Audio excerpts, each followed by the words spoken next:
Chillingly, not long before her death, Eve told Robert that she felt she was being followed on her nightly walks back from the train station to her home. In 1980, Eve Wilkowitz was on the verge of her 21st birthday and working as a secretary for a publishing company in New York City.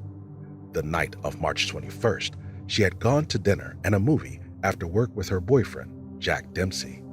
When she left his house a little after midnight, she took the train home from Manhattan to her Long Island apartment. In the early hours of March 23rd, when her roommate, Robert Grogan, noticed that Eve hadn't returned home in a while, he reported her missing.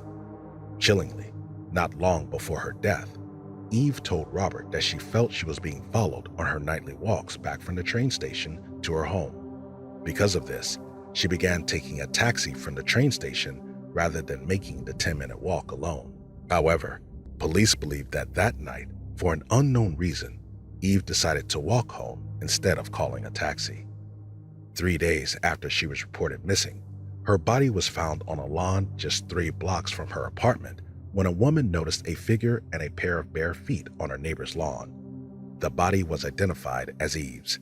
She was only partially dressed, and there were ligature marks on her wrist, suggesting that she had been bound, possibly during the days since her abduction, according to investigators. Her cause of death was found to be manual strangulation, and there was evidence that she had been sexually assaulted. Bodily fluids that did not match Eve's DNA profile was taken as evidence and stored, but no DNA matches could be made immediately, and it would remain on evidence shelves for decades. 32 years passed with still no answers, but Eve's sister, Irene, never stopped fighting for justice the whole time. Irene stayed on top of the police, emailing them every few weeks to inquire about updates on the status of the case. She also encouraged them to try new forensic techniques using the DNA evidence collected, since she'd seen the way so many cold cases were being solved in recent years through genetic genealogy. Irene's hard work and dedication paid off. Eventually, the FBI was able to use the DNA profile to identify the killer as Herbert Rice.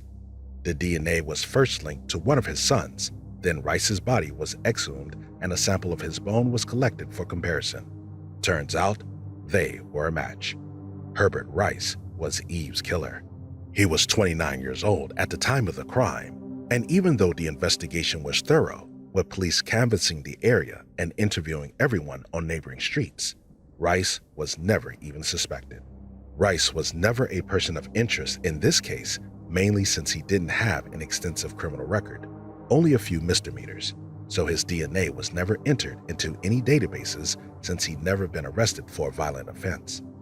Police believe this was a crime of opportunity, as Rice lived on the block where the crime occurred.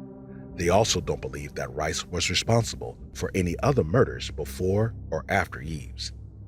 Rice went on to have 2 sons that had no idea about their father's dark past, and he died from cancer in 1991. Although he never faced legal justice for what he did to Eve, his identification put her family's nerves at ease. Irene spent most of her life in fear that she would be killed next. She was scared to follow her dreams for fear of being murdered just like her sister. And now, with the understanding of what happened and the death of Herbert Rice, Irene and her son Evan, who was named in honor of his aunt Eve, are able to breathe a sigh of relief. Irene was beside herself with happiness that this day finally came. She told reporters, "I still can't believe I heard those words. We have identified the person responsible for the death of Eve." Sophie Sergey.